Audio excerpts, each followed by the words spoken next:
अब आपको मैं वो संख्या बताने के लिए बोला था कि संख्याएं कौन कौन हमने 11वीं में पढ़ी थी, उनको जल्दी से रिवीजन कर लेते हैं। आप स्क्रीनशॉट ले लेना तुरंत ही। ये मैंने पूरी तरह से आपको समझाया था। प्राकृत संख्या उसको क्या बोलते हैं? Natural number. नेचुरल नंबर क्या होता है? Capital N. नेचुरल नंबर का इनिशियल एन लेते हैं, तो एन लिया। एन कहाँ से स्टार्ट होता है? 1 से। 1 2 3 4। आपको पूरे बुक में जहां पर भी क्वेश्चन मिलेगा तो प्राकृत संख्या ना बोलकर सीधे क्या बोलेगा? एन बोलेगा। इसीलिए बताना आपको जरूरी है। एन का मतलब दिमाग में आना चाहिए कि वो 1 2 3 4 5 6 7 8, आप इधर सारे अनंत तक जाओगे। इसके बाद आप ये जब 1 2 3, इसको प्राकृत क्यों बोलते हैं? प्राकृत इसलिए बोला जाता है कि अपन बचपन में जब भी नंबर सीखना शुरू करते हैं, कोई भी संख्या, तो कहाँ से स्टार्ट करते हैं? मम्मी पापा आपको कहाँ से गिनना स्टार्ट करते हैं? कहाँ से गिनते हैं आप? 1 से। बचपन में अपन 1 2 3 4 5 यही सीखते हैं, अपने आप सीखते हैं। तो ये इसीलिए अपन 1 से इसको स्टार्ट करते हैं और अनंत तक जाते हैं। फिर आगे कुछ बड़े हुए तो प्लस माइनस करना सीखे, तो 2 में से 2 को घटाओगे तो क्या मिलेगा? 2 में से 2 को माइनस करेंगे तो क्या मिलेगा? 0। 0 यहाँ पर नहीं है, प्राकृत में नहीं है। तो एक नई संख्या बनी, क्या बनी? पूर्ण संख्या। क्या बनी? पूर्ण संख्या। उसको बोलते हैं होल नंबर इंग्लिश में। उसका क्या कहते हैं? डब्लू। अब अपन यहाँ पर 0 को रख दिया, 0 1 2 3 4 ये बन गया। अब आगे आते हैं, एक नई संख्या आई। अब जब और बड़े हो गए, अच्छे से माइनस से स्टार्ट किया, बड़े लेवल पर गए, तो 2 में से 5 को माइनस किया। अब इसका मान क्या आएगा? -3। अब माइनस संख्या इसमें नहीं है, नहीं प्राकृत में है, नहीं पूर्ण में है, तो अपन एक नई संख्या बनाए, पूर्णांक संख्या। क्या बनाए? पूर्णांक संख्या। उसको क्या बोलते हैं? इंटीजर इंग्लिश में। तो आई या जेड दो मिलते हैं पूर्णांक के लिए, आपको आई मिलेगा या तो जेड मिलेगा। अब इसमें 0 1 2 3 ये है, और इधर माइनस के लिए -1 -2 -3 इधर का ले लिया अपन ने। अब और जब अपन भाग देना स्टार्ट किए, 3 में 2 का भाग दो, अब कुछ होगा, ये कोई संख्या है। अब ये संख्या नहीं पूर्णांक में है, नहीं पूर्ण में है, नहीं प्राकृत संख्या में है। एक नई संख्या बनी, परिमेय संख्या। तो परिमेय संख्या की परिभाषा क्या देगी? इसको क्यू से लिखेंगे। परिमेय संख्या की परिभाषा क्या देगी? a/b के रूप में होता है। इसको शायद अपन 10th में या 11th में मैंने इसको p/q के रूप में लिखा हुआ है। अब q आपका 0 नहीं होना चाहिए, कोई बात वही परिभाषा है वो। तो a/b, जहाँ b का मान क्या होना चाहिए? 0 नहीं होना चाहिए। अच्छा, b का मान 0 नहीं होना चाहिए, इसको थोड़ा सा मैं यहाँ पर बता दे रहा हूँ आपको कि b का मान 0 नहीं होना चाहिए। अब किसी संख्या में आप 0 से भाग देते हो, किसी संख्या में 0 से भाग देते हो, उसका मान परिभाषित नहीं है, अनंत आएगा। अनंत क्या होता है? परिभाषित नहीं है। अनंत कोई संख्या नहीं है, वो परिभाषित नहीं होता है। तो अपन इसीलिए परिमेय संख्या में नीचे क्या रखते हैं? 0 नहीं रखते हैं। मैंने यहाँ पर भी लिख दिया, इस रूप में आपने पढ़ा हुआ है, इस रूप में मैंने लिख दिया। अब आगे एक अपरिमेय संख्या है। अच्छा, परिमेय संख्या में आप देख लेना, 0 भी परिमेय संख्या है, 1 भी परिमेय संख्या है, 2 भी परिमेय संख्या है। कारण है 2 लिखा हुआ है, पूर्णांक तो है ही, पूर्णांक है, कोई प्रॉब्लम नहीं है। अब 2 परिमेय है कि नहीं है, इसके नीचे मैं 1 लिख सकता हूँ। तो क्या ये a/b के रूप में बन गया कि नहीं बन गया? बन गया। तो आपका ये जो पूर्णांक होते हैं वो परिमेय होते हैं, जो पूर्णांक संख्याएं होती हैं वो परिमेय संख्याएं होती हैं, ये दिमाग में आप बैठा लेना। तो 1 भी परिमेय है, 3/2 तो है ही, क्योंकि 3/2 किस रूप का है? a/b के रूप का है। तो ये परिमेय संख्या। तो परिमेय संख्या में पूर्णांक भी आते हैं और बटे वाले भी आ गए। अब एक संख्या होती है अपरिमेय संख्या। अपरिमेय संख्या क्या होती है? जो √2 पाई, जो दशमलव के बाद, जैसे इसका मान 3/2 का मान क्या होता है? 1.5 होता है। ये दशमलव के बाद रुक गया, लेकिन जब √2 का मान अपन निकालते तो कुछ ऐसा आता है 1.4112 ये अनंत तक जाता है। तो इसीलिए इसको क्या बोलते हैं? अपरिमेय बोलते हैं। परिमेय नहीं है, क्या है? अपरिमेय है। अब बात करते हैं वास्तविक संख्या की। किसकी बात करता हूँ? वास्तविक संख्या की। वास्तविक संख्या को रियल नंबर बोलते हैं। क्या बोलते हैं? Real number. उसमें क्या होता है? आर, रियल का आर लेते हैं, आर। परिमेय संख्याएं भी आती हैं और अपरिमेय भी संख्याएं आती हैं। तो आपकी जो संख्या रेखा है, आपने 9th या 10th में आपने पढ़ा होगा कि जो संख्या रेखा अपन बनाते थे, ये संख्या रेखा, इस पे 0, 1, 2, इधर -1, -2 संख्या रेखा बोलते थे। ये वास्तविक रेखा भी बोलते हैं,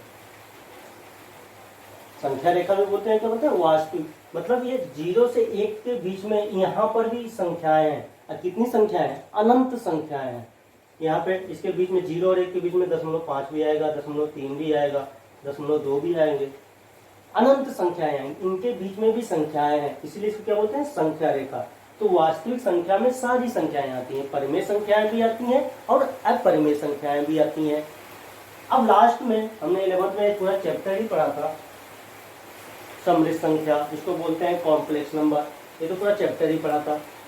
कॉम्प्लेक्स नंबर में जितनी भी संख्या दुनिया में है, सारी संख्याएं आ जाती हैं। अब जैसे कि आपको पता है कि यहाँ पे मैंने उदाहरण भी ले रखा है कि आपके पास यदि √2 लिखा है और √, क्या है? माइनस में, ये परिभाषित नहीं होता है, इसका मान कुछ नहीं होता है। तो अपन इसको देखा होगा, आपने कॉम्प्लेक्स नंबर पढ़ा होगा। तो √2 इसको क्या लिखते थे? आयोटा। आई का मतलब क्या है? आयोटा। √-5 को क्या लिखते थे? √5 आयोटा। ये संख्याएं क्या थी? काल्पनिक थी। पूरा चैप्टर जब पढ़ाते तो बताया गया था कि ये संख्याएं अब ये परिभाषित नहीं है। इसको परिभाषित करने के लिए हमने क्या किया कि एक √-1 को हमने क्या बना दिया? आयोटा नाम दे दिया। अब इसको मैंने √2 आयोटा, √5 आयोटा। तो कॉम्प्लेक्स नंबर की जो है उसको C से लिखते हैं। इसमें वास्तविक संख्या भी आती है और काल्पनिक संख्या भी आती है।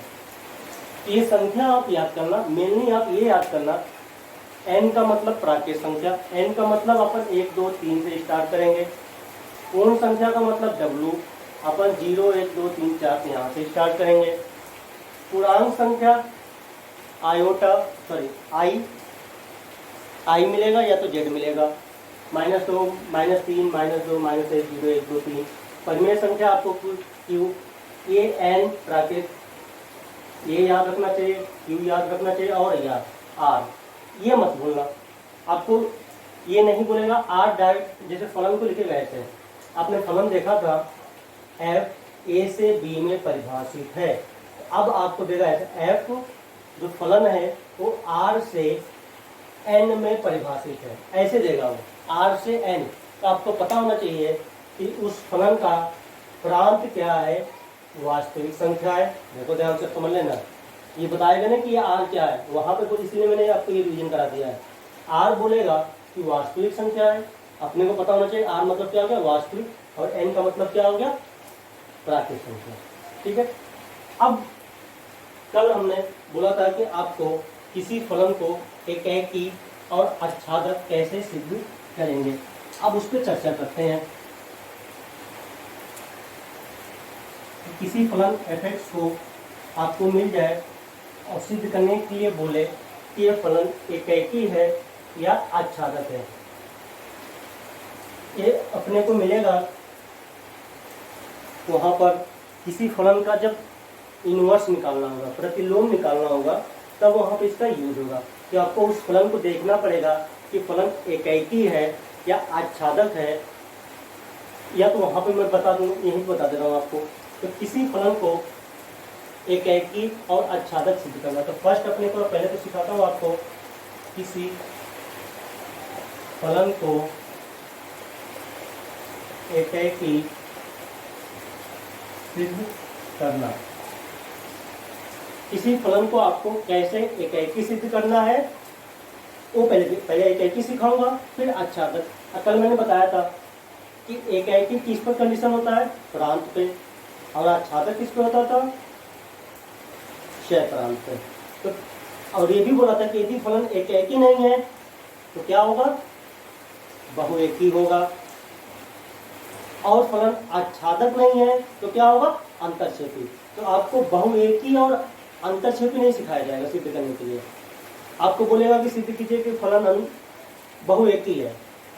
आप सीधी सी बात है, उस फलन को चेक कर लो तो फलन एकाएकी है कि नहीं है।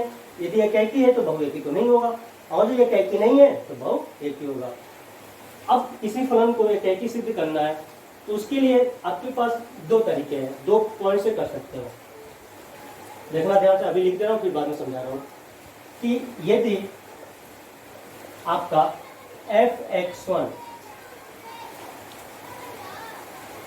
fx1 और fx2 दोनों के मान, मतलब x1 पे फलन का मान, देखो समझा रहा हूँ, वही बोला था बीच में, और x2 पे फलन का मान, यदि ये दोनों बराबर है तो इसका मतलब कि x1 और x2 भी बराबर है।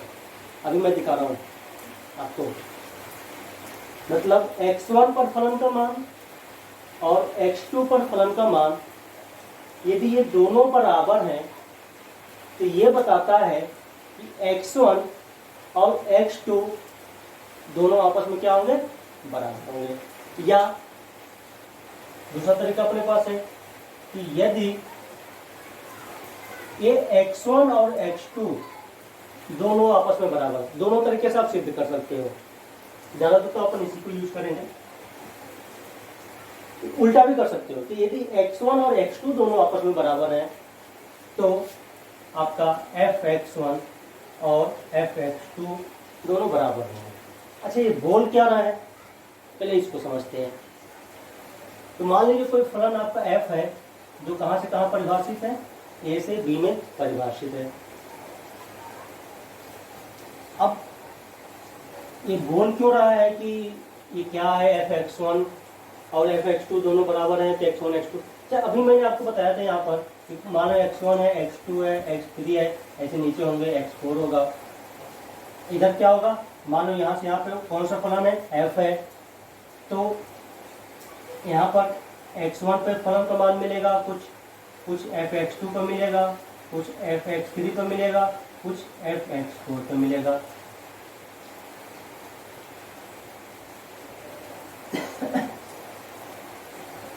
यहाँ पर ये एक नहीं, शायद ये मैं गलत बता रहा, x1 और x2 यदि आपस में बराबर नहीं है, हाँ ये भी हो सकता है, सही है, x1 और x2 आपस में बराबर नहीं है तो दोनों के मान भी आपस में बराबर नहीं होने चाहिए। ये दोनों मैंने आपको एक ही बता दिया था। हाँ, एक दूसरा तरीका है कि x1 और x2 आपस में नहीं बराबर है, x1 और x2 आपस में नहीं बराबर थे तो दोनों पर फलन का मान आपस में बराबर नहीं होना चाहिए। ये दो तरीके अपने पास है, ठीक है। पहले मैंने गलत लिखवा दिया था, इसको देख लेना आप सब कि यदि दोनों पे फलन का मान बराबर है तो दोनों बराबर होने चाहिए, या दोनों बराबर नहीं है, x1 और x2 बराबर नहीं है, ये भी दोनों आपस में बराबर नहीं होने चाहिए। अब आते हैं, अपन तो इसी को यूज करेंगे पूरे किताब में। अब ये इसको समझते हैं, यदि fx1 और fx2, देखो मैं इसे बता दूं, x1 पे x2 मिला हुआ है, x1 पे fx1 मिला हुआ है, x2 पे fx2 मिला हुआ है, x3 पे fx3 मिला हुआ है और x4 पे fx4 मिला हुआ है। अब देखो ध्यान से, एक ये 1 1 है, एक ही है, एक से एक का संबंध था, हमने बताया था कल कि दो फलन है, एक ही कब होता है, मानो यहाँ पे ऐसे है a b c d e है, एक ही सिद्ध करने के लिए तो होना चाहिए, एक का एक से संबंध होना चाहिए, एक का एक से संबंध होना चाहिए। अब आप ध्यान से देखो तो क्या होगा कि x1 पे क्या मिला, fx1 मिला, x2 पे क्या मिला, fx2 मिला, x3 पे क्या मिल रहा है, fx3 मिल रहा है, x4 पे क्या मिल रहा है, fx4 मिल रहा है।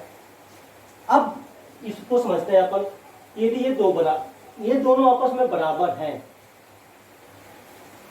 ये दोनों आपस में क्या है, बराबर है, तो ऐसा नहीं होना चाहिए कि जैसे ये दोनों बराबर है तो मान लो किसी के बराबर में मान लो रहा हूँ, अभी समझा रहा हूँ आपको, तो मान लो किसी के बराबर हो गया, ये fx5 के बराबर हो गया,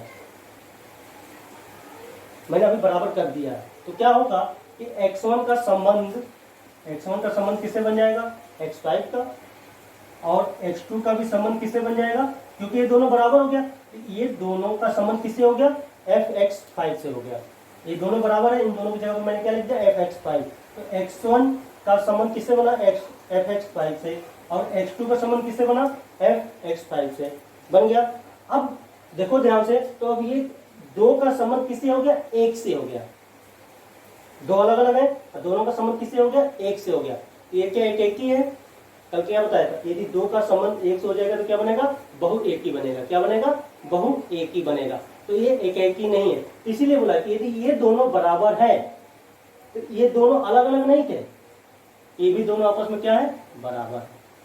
अब दोनों ये देखो, ये दोनों बराबर हो गए तो ये भी दोनों आपस में क्या होंगे, बराबर। तो इन दोनों की जगह पर, जैसे यहाँ पर fx1 और fx2 की जगह पर क्या लिखा था, fx5 लिखा था, तो इन दोनों की जगह पर भी क्या लिख सकता हूँ, x5। अब देखो एक का एक से संबंध है, तब एक का एक से संबंध हो गया। अभी तक यदि ये दोनों अलग अलग हैं, इन दोनों का इससे संबंध हो गया तो क्या बना, बहु एक ही बना। तो हमें क्या सिद्ध करना है, एक ही। तो पक्का है कि यदि ये दोनों बराबर हैं तो ये भी दोनों आपस में क्या होंगे, बराबर होंगे, तो एक ही सिद्ध होगा तब। ठीक है, अब इस लाइन का मतलब क्या है कि x1 और x2 आपस में बराबर नहीं है, तो ये भी दोनों आपस में क्या होने चाहिए, बराबर नहीं होने चाहिए। अब ये दोनों अलग अलग हैं, ये तो साफ दिख रहा है। यदि ये दोनों अलग अलग हैं, दोनों अलग अलग हैं, तो ये भी दोनों क्या होंगे, अलग अलग होंगे। ऐसा नहीं होगा ये दोनों एक हो जाएंगे और मान लो इन दोनों को बराबर कर दोगे x5, तो x5 का इससे कर दो, x5 का fx2 कर दो, ये तो फलन ही नहीं होगा, क्योंकि x5 का संबंध किसी एक से होना चाहिए। अब यहाँ पे क्या हो रहा है, x5 का संबंध इससे हो रहा है और x5 का संबंध इससे हो रहा है। तो यदि ये दोनों अलग अलग हैं तो दोनों पे फलन का मान भी आपस में क्या होंगे, अलग अलग होंगे। तो ये 2 पॉइंट आपको याद होने चाहिए, इसमें ज्यादा अपने को दिमाग लगाना नहीं है कि क्या हो रहा है। अब यहां पर लाइट चली गई,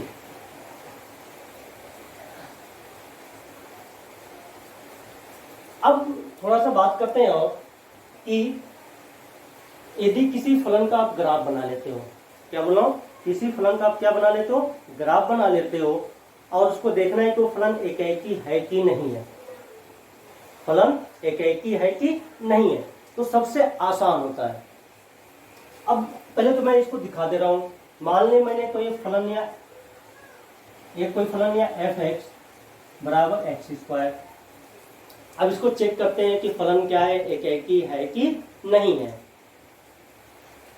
तो मान लो मैं x1 और x2 दो अलग अलग संख्याएं ले रहा हूं, पहले संख्या से दिखा दे रहा हूं कि फलन एकाएकी है कि नहीं है।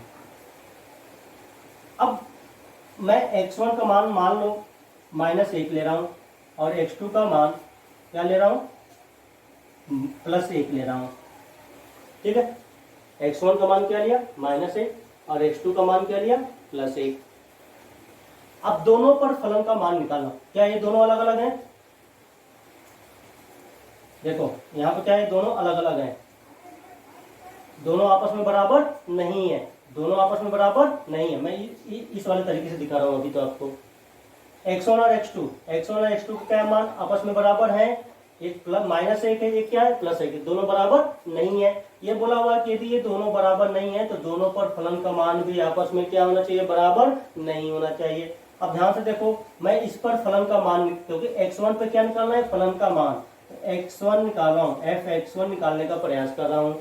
तो देखो fx1 का मान क्या लिया, -1। आपको पता है x1 पे कौन सा फलन है, f, फलन f है। जहां जहां x होगा वहां क्या रखेंगे, -1। यहाँ पे मैंने -1 रखा, तो यहाँ पर भी -1 रखूंगा, तो -1 का स्क्वायर क्या हो जाएगा, 1। तो fx1 या f-1 का मान कितना आ गया, 1 आ गया।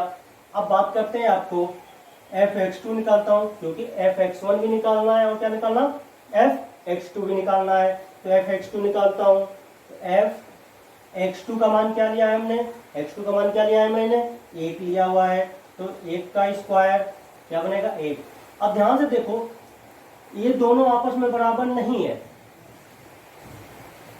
लेकिन दोनों पर फलन का मान क्या आ रहा है, आपस में बराबर आ रहा है, आपस में बराबर आ रहा है। इसलिए फलन f बहुएकी है। क्या है, बहुएकी है, एकाएकी नहीं है। ये क्या बोला था कि यदि ये दोनों आपस में बराबर नहीं है ये दोनों आपस में बराबर नहीं है, तो दोनों पर फलन का मान भी आपस में बराबर नहीं होना चाहिए।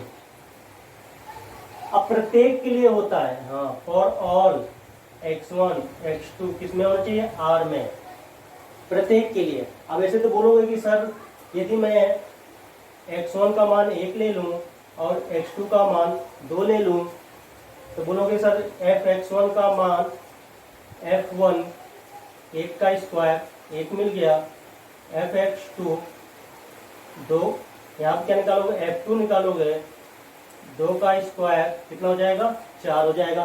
सर x1 और x2 दोनों अलग अलग हैं और दोनों पर फलन का मान क्या है, अलग अलग आ रहा है, तो सर ये तो एक ही हो गया, क्योंकि इससे ये दिख रहा है कि ये दोनों आपस में बराबर नहीं थे और फलन पे दोनों का मान, सर ये भी दोनों बराबर नहीं है और फलन पर दोनों का मान भी बराबर नहीं आ रहा है, तो सर एक ही हो जाएगा, नहीं, प्रत्येक के लिए फॉर ऑल x1 x2 किसमें होना चाहिए, R। अभी मैंने बताया R क्या होता है, वास्तविक।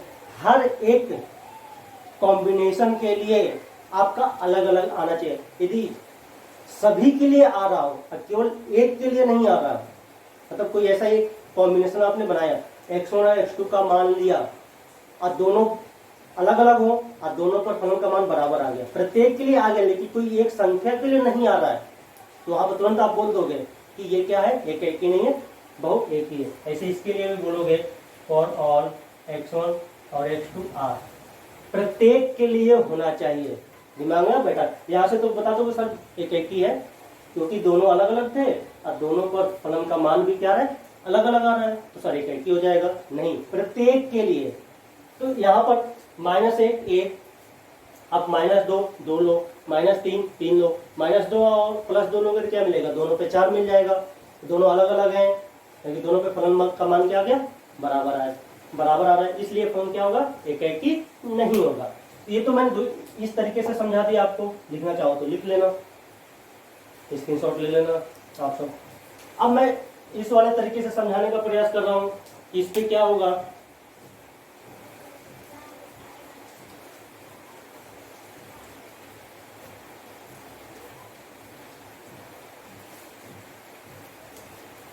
देखो सेकेंड वाले टाइप से इसने बोला है कि यदि f(x1) f(x2) बराबर हैं तो दोनों के मान भी आपस में क्या होना चाहिए, बराबर होना चाहिए। उसको देखते हैं।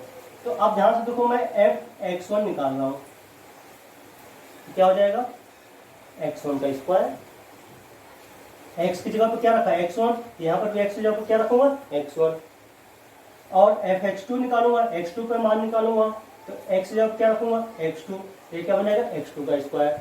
अब इस कंडीशन पे आते हैं, कंडीशन क्या है, दोनों आपस में बराबर हो, तो मैं f(x1) बराबर में f(x2) कर दो। ये तरीका सीखते रहना आप, क्योंकि आपको दिखाना पड़ेगा फलन को एक ही है कि नहीं है, तो आप इसी तरीके से करोगे।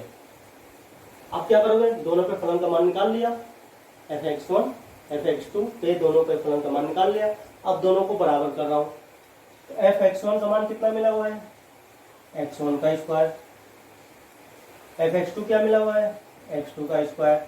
अब यहाँ से यदि x1 का मान निकालोगे तो क्या निकलेगा, +-x2, +-x2।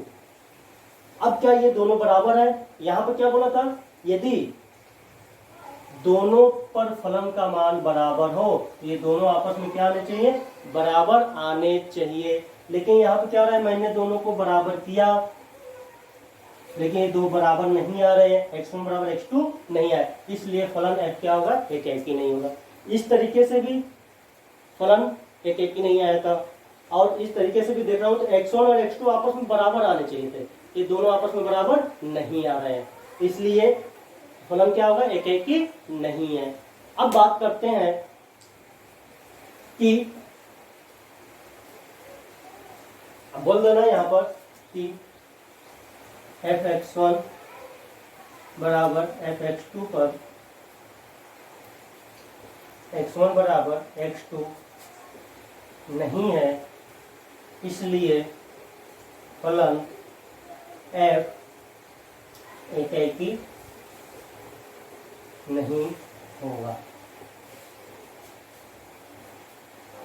fx1 fx2 निकाला, दोनों को बराबर किया, यहाँ पे x1 बराबर x2 है। x1 के दो मान आ गए, एक प्लस का आ गया, एक माइनस का आ गया। केवल प्लस का आता मतलब ये आ जाता है x1 बराबर x2, जैसे ये होता है। अभी x1 की घात 3 हो और x2 की घात 3 हो तो ये x1 बराबर क्या आ जाएगा, x2 आ जाएगा। तब ये दोनों बराबर हो जाते हैं। लेकिन स्क्वायर है तो हमें पता है कि प्लस का बी स्क्वायर प्लस 1 का बी स्क्वायर 1 मिलेगा और माइनस 1 का बी स्क्वायर क्या मिलेगा, प्लस 1 मिलेगा। इसलिए उसके प्लस पे भी बराबर है और माइनस भी बराबर है। वो क्या बोल रहा है कि दोनों आपस में बराबर हो जाइए एक जगह, दो जगह होते ही बहुएकी हो जाएगा। तो इसीलिए फलन क्या है, एक एक ही नहीं होगा। अब सबसे आसान तरीका होता है, हालांकि अपने बोर्ड में तो लिखना नहीं है, बोर्ड के एग्जाम में तो आपको यही तरीका अपनाना पड़ेगा। लेकिन आप यदि IIT की प्रिपरेशन कर रहे हो तो आपको ये सब करने की जरूरत नहीं है, आप डायरेक्ट आंसर दे सकते हो। थोड़ा सा आपको ग्राफ बनाना आना चाहिए। 11th में आपने ग्राफ बनाना सीखा भी था, मैं इसी पे बात कर दे रहा हूँ अभी, एक्स स्क्वायर पे कि ये फलन एक ही है कि नहीं है। तो अभी शायद हमने पीछे इसको बनाया भी था, एक्स स्क्वायर ग्राफ आपको बना के सिखाया था, इसलिए मैंने fx को लिया भी है, एक्स स्क्वायर हो गया। इसका ग्राफ क्या बनाया था अभी मैंने, कुछ इस टाइप से एक्स स्क्वायर का ग्राफ बनता है, ठीक है। ये किसका ग्राफ है, एक्स स्क्वायर का। आपको कुछ भी नहीं करना है, ग्राफ बना लिया, अब बताना हो कि फलन एक ही है कि नहीं है। तो आप क्या करोगे, अपना पेन उठाओगे, एक्स अक्ष के समांतर, क्या बोल रहा हूं, एक्स अक्ष के समांतर, ऊपर या नीचे जहां ग्राफ हो वहीं पे एक्स अक्ष के समांतर एक सरल रेखा खींचनी है आपको। एक्स अक्ष के समांतर आपको क्या खींचनी है, एक सरल रेखा खींचनी है। यदि सरल रेखा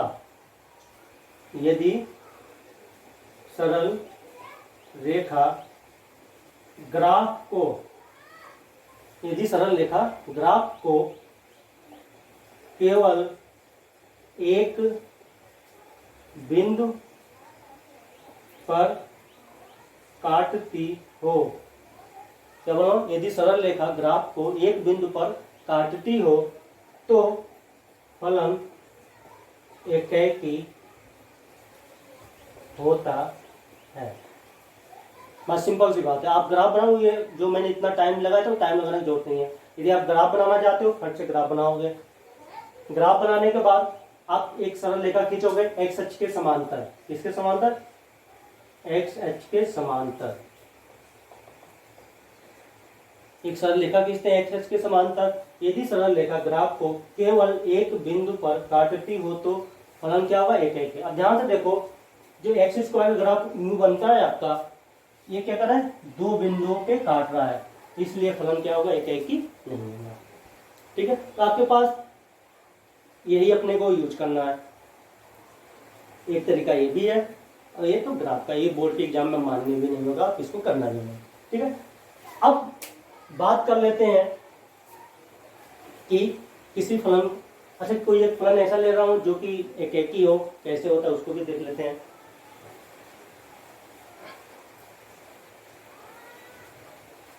आप स्क्रीनशॉट लेते रहना, पता चले, वीडियो रिवर्स कर लेना आप सब, यदि नहीं ले पा रहे हो तो पीछे करके देख लेना, बैक करके।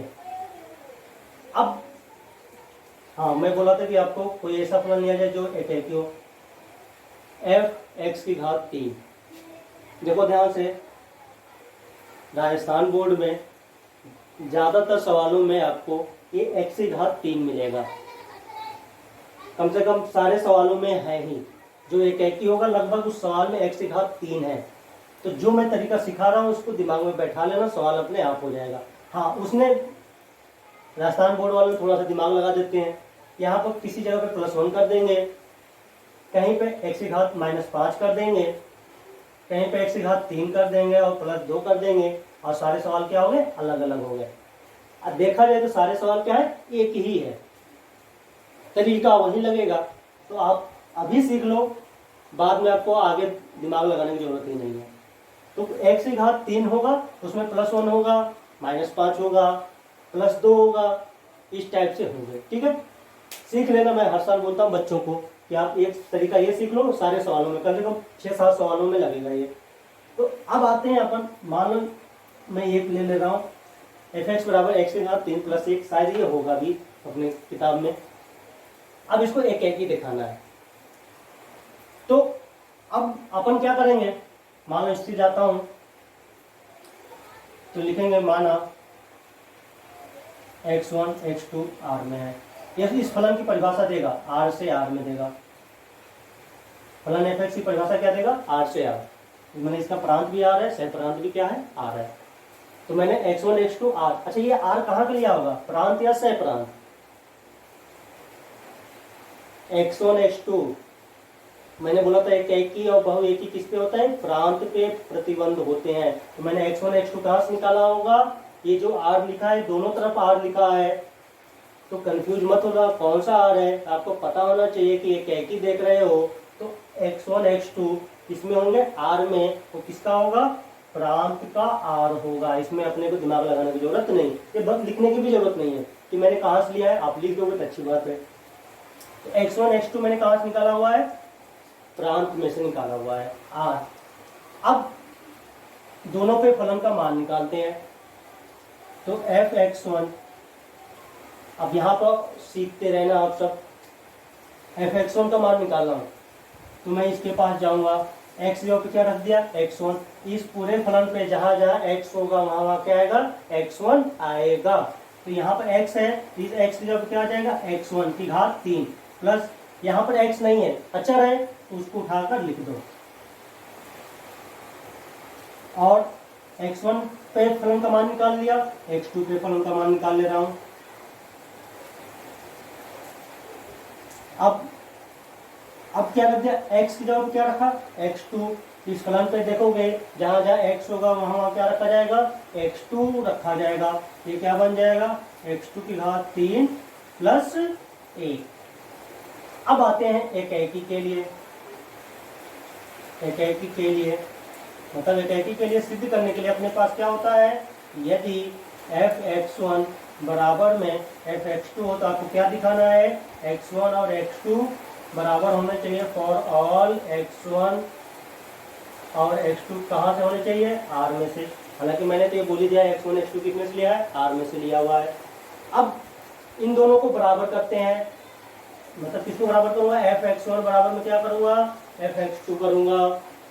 तो एफ x1 का मान क्या है, x1 की घात 3 प्लस 1 बराबर में एफ x2 का मान क्या है, x2 की घात 3 प्लस 1। अब देखो मैंने बोला था ना कि ये राजस्थान किताब वाले दिमाग लगाएंगे, प्लस 5 कर देंगे, x की घात 3 माइनस 1 कर देंगे, x की घात 3 प्लस 2 कर देंगे, इन्हें इन्हें फलन आपको दे देते हैं। करना कुछ नहीं है, देखो मान निकालोगे, यहाँ पे प्लस 1 है तो प्लस 1 लगा दिया, प्लस 5 होता तो प्लस 5 होता, माइनस 1 होता तो माइनस 1 होता, प्लस 2 होता तो प्लस 2 होता। तो देखो यहाँ पे प्लस 1 है, प्लस 1 है, यदि ये वाला फलन होता तो यहाँ पे प्लस 5 प्लस 5, ये वाला फलन होता माइनस 1 माइनस 1, प्लस 2 होता प्लस 2 प्लस 2 लिखते। क्या अंतर है, कुछ भी अंतर नहीं है। हर एक कंडीशन में, हर एक फलन में ये प्लस 1 गायब हो रहा है यहाँ पर, वहां से प्लस 5 गायब होगा, माइनस 1 गायब होगा, माइनस 2 प्लस 2 गायब होगा। तो अब ये दोनों गायब होगा, क्या मिलेगा, x1 की घात 3 बराबर x2 की घात 3, यहाँ से x1 बराबर क्या आ गया, x2 आ गया। अब बोल क्या रहा था, एक एकी के लिए क्या होता है, एफ x1 बराबर एफ x2 है तो x1 बराबर क्या होना चाहिए, x2। आइए x1 बराबर x2 आ गया, इसलिए फलन fx एक एकी फलन होगा, इसलिए फलन fx एक एकी फलन होगा। ठीक है, इसमें शॉर्ट जल्दी ले लेना। अब हो गया, अब इसको ग्राफ से देखो कैसे दिखाते हैं।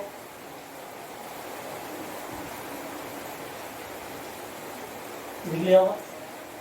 अब आपको दिखाते हैं कि ये फलन एक एकी है कि नहीं है ग्राफ से। तो आप इसका ग्राफ बनाओगे, एक समान जीरो रखूंगा तो 1 मिलेगा, x की घात 3 का बनाते हैं, 0 बनता है, 0 पे नहीं आएगा। देखो इसका आसान सा ग्राफ, थोड़ा सा इसको ऐसे बनेगा तो ये 0 पर देगा 1, तो ये बनेगा शायद मेरे ख्याल से ऐसे बनेगा। लेकिन आप इस ग्राफ को नहीं देखोगे, लेकिन आप एक ग्राफ को तो देखा होगा, एक्स की घात 3 का ग्राफ तो देखा होगा। एक्स की घात 3 का ग्राफ क्या बनाता, ऐसे बनाता। ऐसा एक्स बराबर क्या बनाया था, ये बनाया है एक्स की घात 3 का ग्राफ। अब देखो एक ही तो है क्योंकि हमने सिद्ध करके देखा है अभी। अब देखो एक्स एक्स के समांतर एक सरल रेखा खींचो, एक ही खींचो, या तो ऊपर खींचो या तो नीचे खींचो। ये नहीं पता चले कि दो जगह ऊपर नीचे दोनों में, केवल एक सरल रेखा। यदि एक बिंदु पे काटे तो फलन एक ही होगा। क्या एक से अधिक बिंदुओं पे काट रहा है, नहीं, केवल एक बिंदु पे काटा तो फलन क्या होगा, एक ही। यदि आप ग्राफ बनाना जानते हो, एक ही देखना बहुत बड़ी बात नहीं है। अब बात कर ले कि किसी फलन को आच्छादक कैसे सिद्ध करते हैं। किसी फलन को आच्छादक कैसे सिद्ध करते हैं।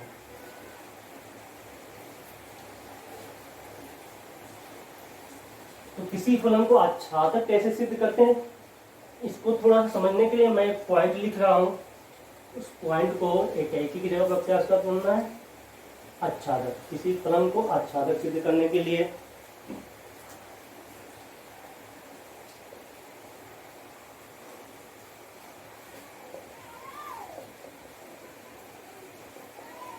किसी फलन को आच्छादक सिद्ध करना।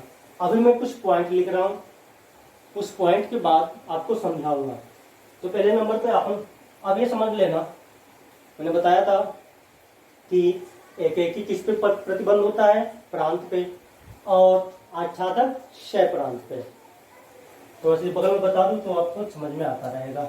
ये x1 है, x2 है, x3 है, ये क्या है fx1 है, ये क्या है fx2 है, ये क्या है fx3 है।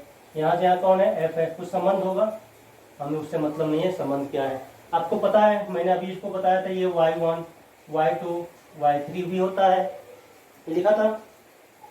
अब अपन कंडीशन किस पे लगाएंगे, क्षय प्रांत पे। प्रांत ये है तो प्रांत का काम एक में खत्म हो गया। अब आच्छादक था क्षय प्रांत पे, तो क्षय प्रांत पे ही काम करेंगे।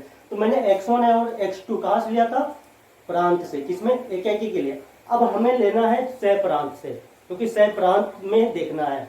हमें पता था कि आच्छादक में क्या था, आच्छादक फलन में क्या था, याद है कल बताया था। आच्छादक फलन कौन कौन होता है, कैसे होता है, क्या ये फलन आच्छादक है, क्या यह फलन आच्छादक है। आच्छादक नहीं है तो किसके कारण नहीं है, इस डी के कारण, इस डी के कारण, क्योंकि आच्छादक फलन में क्षय प्रांत में कोई खाली नहीं बैठता है। क्षय प्रांत के सभी अवयवों का संबंध प्रांत के अवयवों से होना चाहिए, कोई खाली नहीं बैठेगा, मतलब इसमें कोई खाली नहीं बैठेगा। ये था क्षय प्रांत में, सॉरी आच्छादक के लिए। अब उस पर बात करेंगे तो क्या होगा उसको देखते हैं थोड़ा सा। किसी फलन को आच्छादक सिद्ध करने के लिए अब हमने जो x1 x2 प्रांत में से लिया था, अब अपन कहां से लेंगे, क्षय प्रांत में से लेंगे। तो अपन लिखेंगे यहां पर, माना कोई स्वच्छ चर, अब यहां पर x1 x2 लिया था, अब वहां पर fx1 नहीं लेकर मैं क्या लूंगा, y लूंगा। क्या लिखूंगा, y। तो कोई स्वच्छ चर y, अभी फलन कहां पर है, इसको अपन ने a लिखा था, इसको क्या लिखा था, b लिखा था। तो b, लेकिन b में से निकालेंगे, क्यों, क्योंकि सारे कंडीशन किस पे चलेंगे, अब क्षय प्रांत पे चलेंगे। किस पे चलेंगे, क्षय प्रांत पे चलेंगे। तो ये b क्या है, क्षय प्रांत है। b क्या है, क्षय प्रांत है। अब मैंने एक ही में x1 x2 प्रांत से निकाला था। अब आच्छादक किस में प्रतिबंध होता है, क्षय प्रांत पे है। तो मैंने अपने मन से कोई स्वच्छ चर y है, वो कहां से निकाला हुआ है, क्षय प्रांत से निकाला है। सेकेंड स्टेप में अपन क्या करेंगे कि इसी y को, ये y किसके बराबर होता है, fx के बराबर होता है। मैंने बोला था कि fx भी लिख सकते हैं और क्या लिख सकते हैं, y भी लिख सकते हैं। इसी fx को, y को क्या लिख लेंगे, fx के बराबर लिख लेंगे। y को क्या लिख लेंगे, fx के बराबर लिख लेंगे। अभी बताना भी लिख रहा हूं, फिर समझाऊंगा, ये रहने दूंगा। y बराबर क्या लिख दिया हमने, fx लिख दिया। इसको मान लेते हैं समीकरण 1। थर्ड स्टेप में क्या करेंगे अपन, समीकरण एक को हल करते हैं, समीकरण एक को क्या करते हैं, हल करते हैं। कैसे करेंगे सब कुछ बताऊंगा, लेकिन थोड़ा सा आप पहले मैं स्टेप लिख दे रहा हूँ क्या क्या हमें करना है। समीकरण एक को हल करते हैं और x का मान y के पदों में ज्ञात करते हैं। समीकरण एक को हल करते हैं, इस समीकरण को हल करूंगा, x का मान y के पदों में ज्ञात करते हैं। यहाँ पर x का मान अपन y के पदों में ज्ञात करूंगा, तो मान लो कुछ इस टाइप से मिलेगा, मैंने मान लिया कुछ इस टाइप से मिल गया, y x का मान y के पदों में हमने ज्ञात, कोई एक जी फलन, कोई नई प्रकार से अपने को क्या मिल गया, एक फलन मिल गया।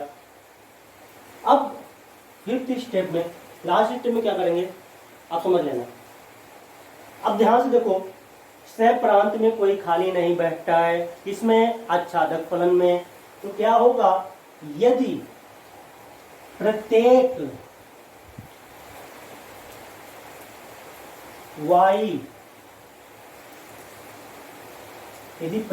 y से प्रांत, देखो x का मान y के पदों में ज्ञात कर दिया, यहाँ पे y का मान रखूंगा, जैसे fx बराबर क्या था, x स्क्वायर, इसको y भी तो लिखते थे, x का मान रखते हैं तो y का मान निकलता है, जैसे यहाँ पे y का मान रखूंगा तो किसका मान निकलेगा, x का मान निकलेगा। ध्यान रखना, यदि प्रत्येक y किसमें से निकालेंगे, सह प्रांत के लिए, प्रत्येक y के लिए, यदि प्रत्येक y सह प्रांत के लिए x का मान, y का मान रखोगे और x का मान निकलेगा, के लिए x का मान प्रांत में विद्यमान हो, ध्यान समझना, प्रत्येक y सह प्रांत के लिए x का मान प्रांत में विद्यमान हो तो फलन आच्छादक होगा। इसी लाइन को समझ लो तो सारा कॉन्सेप्ट क्लियर हो जाएगा आपका, आच्छादक कैसे सिद्ध करते हैं। ये बोल क्या रहा है, अभी तक तो ये सिंपल था, ये क्या बोल रहा है, एक क्या लाइन बोलना चाह रहा है आपसे।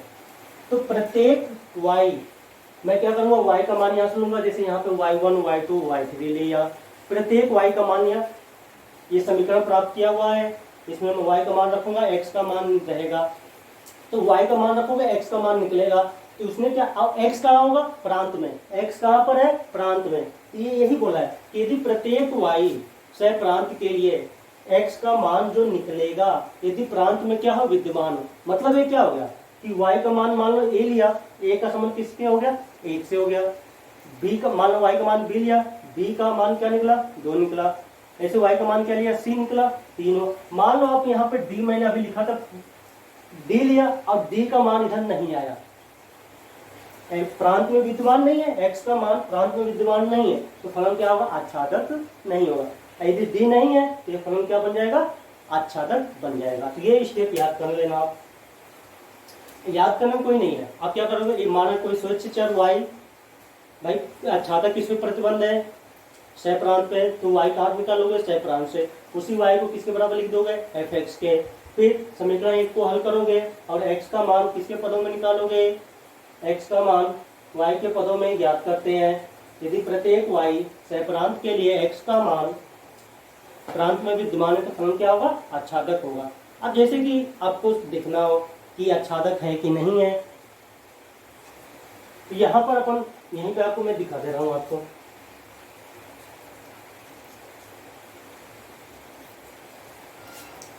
तो अब यहाँ पर देखो, ये इतना स्टेप बड़ा सा लग रहा है, लेकिन आच्छादक सिद्ध करना बहुत बड़ी बात नहीं है। मान लीजिए कोई fx है, क्या दे दिया, x स्क्वायर दे दिया, मान लो फलन की परिभाषा r से r में है, फलन की परिभाषा क्या है, r से r में है, तो आप क्या करते हैं, स्टार्ट में माना कोई स्वच्छ चर y सह प्रांत, तो माना यहाँ लिखोगे, इस लाइन को लिखना पड़ेगा, माना कोई स्वच्छ चर y r, यहाँ पर अब a से b नहीं है, इस फलन की परिभाषा क्या है, r से r है, तो मैंने स्वच्छ चर वाई आर, आप बगल में लिख देना कि ये क्या है, सहप्रांत है। क्या है, सहप्रांत है। आच्छादक किस पे प्रतिबंध था, सहप्रांत पे। तो मैं वाई जो निकाल रहा हूँ, आर जो लिखा है, क्योंकि दोनों तरफ आर है तो बताना पड़ेगा कि आर क्या है, ये सहप्रांत का है। फर्स्ट स्टेप हो गया। सेकेंड स्टेप में मैंने क्या किया था, इसी y को, जो y मैंने लिखा था तो किसके बराबर लिखा था, fx के, तो इसी y के बराबर में fx को लिखूंगा जिस फलन का ज्ञात करना हो। fx को लिखा मैंने। अब देखो fx को लिखा तो इस fx का मान क्या है, यहाँ पर मान लो मैं अभी दिखा दूं, fx को लिख लिया तो fx का मान है कितना, एक्स स्क्वायर। तो ये y बराबर क्या बन गया आपका, एक्स स्क्वायर। इसको बीच में लिखने की जरूरत नहीं है, आप डायरेक्ट y बराबर क्या लिख दोगे, एक्स स्क्वायर। थर्ड स्टेप में आते हैं। थर्ड स्टेप में इसने क्या बोला है, समीकरण एक, इसको मान लो, चाहे यहाँ पे मानने की जरूरत ही नहीं है अपने को, ये तो समझाने के लिए लिखा हुआ है। समीकरण एक को हल करते हैं और x का मान y के पदों में ज्ञात करते हैं। यहाँ पर x का मान मतलब जो भी निकालोगे x बराबर में लिखोगे। जब x बराबर में लिखोगे तो क्या हो जाएगा, x बराबर क्या हो जाएगा, अंडर रूट वाई। क्या हो जाएगा, अंडर रूट वाई। वो भी किस में आएगा, प्लस माइनस में आएगा, under root Y plus minus under root Y. अब ध्यान से देखो, यदि फलन आच्छादक होगा, यदि फलन क्या होगा, आच्छादक होगा, तो क्या होगा, प्रत्येक y के लिए x का मान किसमें विद्यमान होना चाहिए, प्रांत में। तो मान लो मैं y का मान क्या ले रहा हूं, मान लो मैंने 2 ले लिया अभी समझाने के लिए, तो क्या होगा, x बराबर प्लस माइनस अंडर रूट 2। हाँ मिल सकता है, वास्तविक में क्या होता है, परिमेय संख्याएं आती है, मैंने लिखा भी था अंडर रूट 2। लेकिन y का मान 2, अब y क्या था, r है, प्रत्येक के लिए बोला है मैंने, क्या बोला था, यदि प्रत्येक y सहप्रांत के लिए, प्रत्येक के लिए, तो मान लो मैं y का मान मैं -2 ले लूं, मेरा मन प्रत्येक के लिए तो प्लस की भी संख्याएं ले सकते हो, माइनस की भी संख्याएं ले सकते हो। तो मैंने -2 ले लिया, तो अब x का मान क्या आएगा, प्लस माइनस अंडर रूट -2। क्या ये r में होता है, अंडर रूट -2 r में नहीं होता है। r में -2 किस में आता था, कॉम्प्लेक्स नंबर में, आयोटा। तो ये r में नहीं होगा, इसलिए फलन fx आच्छादक फलन नहीं होगा, आच्छादक फलन नहीं होगा। ठीक है, तो आप एकाकी और आच्छादक को प्रयास ये करना, अच्छे से सीख लेना, और 1-2 उदाहरण अपनी किताब में भी हैं, आप ट्राई करना।